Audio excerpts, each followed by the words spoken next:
sur la scène. J'espère que vous allez bien et surtout que vous avez vu un bon spectacle dernièrement. Carl, bonjour. Bonjour Marie-Ève. Ça va bien? Très bien, toi? Oui, merci. Oui. Qui auras-tu en entrevue aujourd'hui, Carl? Alors aujourd'hui, je reçois Marie-Claude Champagne et Mélissa Roy qui viennent nous parler d'un nouvel outil préventif pour stimuler le langage avec les enfants de 0 à 5 ans. Donc, très intéressant à voir. De retour sur la scène et là, en tant qu'éducateur, parce que là, on est tous des profs ici, là, dans la vie, mais là, moi, j'avais vraiment hâte. Hein? On avait hâte à cette portion d'entrevue parce que nous recevons deux invités qui viennent nous parler d'un matériel très intéressant. Carl? Oui, alors nous avons à la table Marie-Claude Champagne qui travaille en CPE et qui est auteure du matériel de la garde-nuit à la maternelle avec AILE. Alors, très beau jeu de mots. Et nous avons Mélissa Roy, orthophoniste. Elles ont tous deux collaboré pour écrire le livre Le Petit Écho qui est paru le 19 octobre dernier. Ce livre se veut un outil préventif pour les adultes pour accompagner le développement du langage chez l'enfant de 0 à 5 ans. Alors, voilà pour la présentation en bonne et due forme.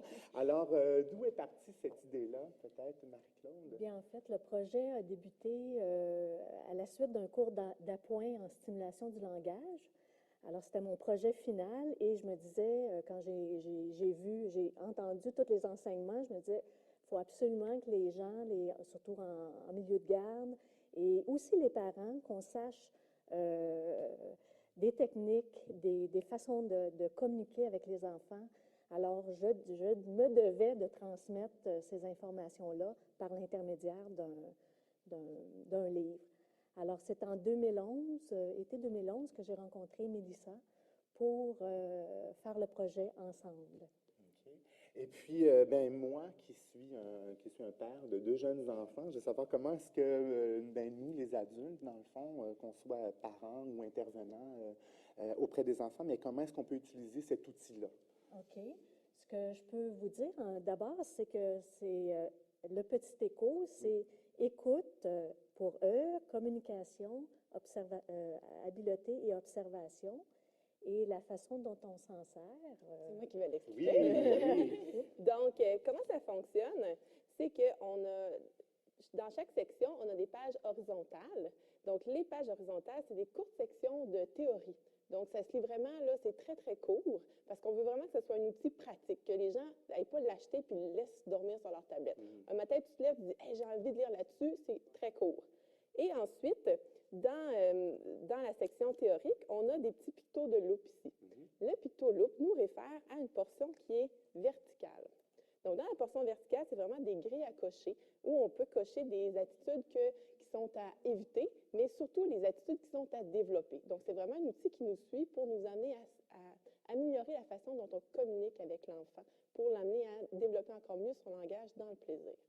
L'autre portion qui est intéressante, il faut bien suivre le cours de la technologie. Oui, en fait, j'ai des amis qui m'ont dit, écoute, quand je le lis dans ton livre, je trouve ça intéressant, mais quand je te vois le faire, c'est là que ça s'imprègne vraiment bien dans ma mémoire. Donc, on a également mis des petits pictos Facebook. Et les pictos Facebook nous réfèrent à notre page Facebook, Le Petit Écho. Donc, je vous invite tous à venir aimer notre page Facebook. Certainement. Et sur la page Facebook, j'ai fait des petites capsules vidéo où je démontre vraiment avec des enfants les techniques qui sont expliquées dans les portions théoriques. Mais est-ce qu'on pourrait avoir un exemple de technique, justement, ou un petit exemple concret, là? Ce qui serait à faire ou à ne pas faire, mettons, j'arrive avec ma fille qui a 4 ans, puis dire, OK, aujourd'hui, je veux travailler ça. Qu'est-ce qu'on... Bon, bien parfait. Par exemple, si votre fille, des fois, elle a de la difficulté à prononcer le mot hippopotame. Ouais. Bon, elle dit toujours, maman, j'ai vu un potame. OK. Bon, fait que là, au lieu de dire, répète après moi, hippopotame. Il y en a beaucoup de parents qui font ça. Ils disent, répète, c'est hippopotame.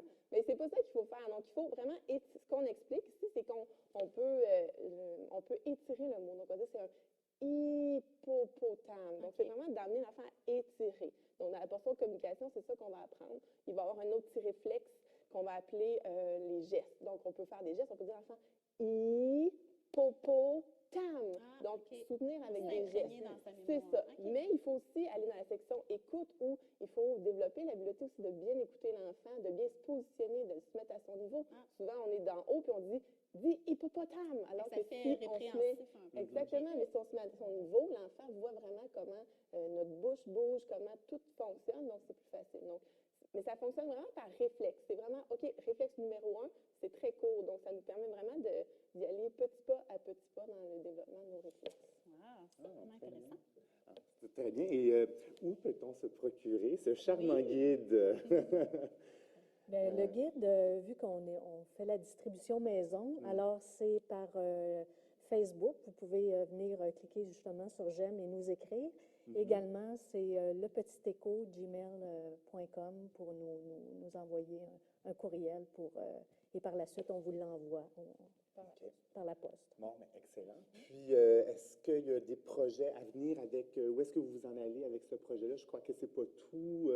Vers quoi vous vous dirigez? Effectivement, il y a une deuxième portion. Oui. À la base, c'était fait pour les responsables de services de garde. Donc, ce qu'on a décidé de faire avec ce projet-là, c'est aussi de faire des petites formations de 3 heures ou de 6 heures qu'on va pouvoir aller faire dans les services de garde.